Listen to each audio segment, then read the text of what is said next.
Je suis Charline, je suis issue d'un master FLE, français langue étrangère. Je travaille aujourd'hui en tant que conseillère en insertion professionnelle au Jardin du Cœur, qui est un atelier chantier d'insertion porté au national par les Restaurants du Cœur.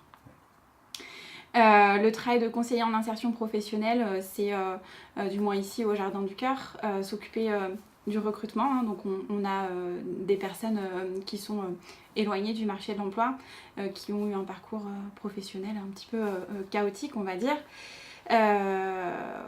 On leur propose un contrat de travail avec un support d'activité qui ici est le maraîchage. Et donc mon travail, c'est de recruter ces personnes et puis derrière, pendant la durée de leur contrat, qui peut aller jusqu'à 2 ans, de les accompagner d'un point de vue social et professionnel pour s'insérer sur le marché du travail classique sur le long terme.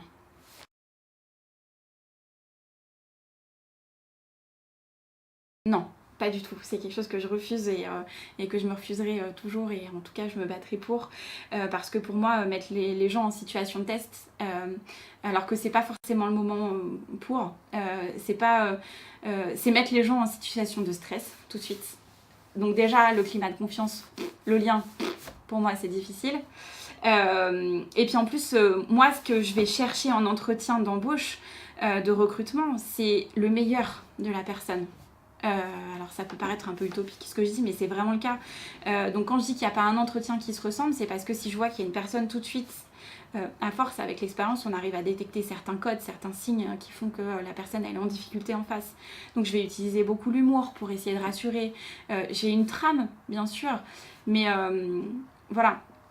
Et quand je vous dis que je vais aller chercher le meilleur de la personne, ben, ça veut dire que c'est pareil, une fois de plus, quand j'ai une personne qui me dit bah voilà, moi j'arrive du Congo, je prends le Congo par hasard, hein, j'arrive du Congo il y a 2 ans, mais par contre j'ai jamais travaillé.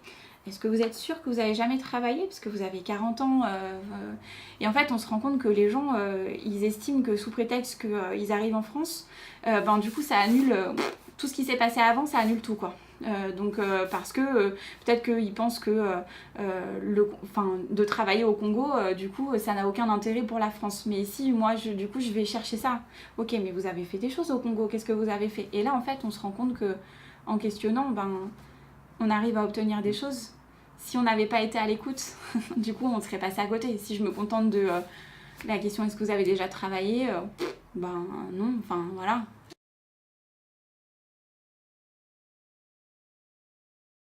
Possible de recevoir quelqu'un qui parle très peu français, et voilà. Bien sûr, d'autant plus qu'en entretien, ici, dans notre pratique au jardin, je suis pas seule. C'est-à-dire qu'il y a un de mes collègues qui est encadrant technique, donc qui lui est sur la partie formation et vraiment maraîchage, support d'activité, qui est avec moi. Donc je dirais dans un premier temps, ce qui fonctionne très très bien et ce qui a toujours fonctionné et qui fonctionnera toujours, c'est le langage des signes quelque part, même si c'est pas prendre les gens pour des imbéciles, hein, c'est pas ça, mais le langage des signes fonctionne quand vraiment c'est bloqué, ou voilà, j'ai une collègue qui, pour décrire les activités, les positions, etc., ben, du coup les fait, il les réalise et les gens comprennent tout de suite. Ça, les signes, c'est quelque chose qui est plus ou moins universel, même s'il y a des fois des différences au niveau culturel, mais je dirais les images, c'est pareil. Du coup, plutôt que de rester bloqué pendant, je sais pas, 5 minutes sur un mot ou sur quelque chose qu'on n'arrive pas à faire comprendre à la personne, si on montre une image, tout de suite on va droit au but. Et les images sont créées sur les outils du jardin, sur le planning, sur la fiche de paye, on a des images qui sont déjà créées et dont les encadrants techniques se servent au quotidien.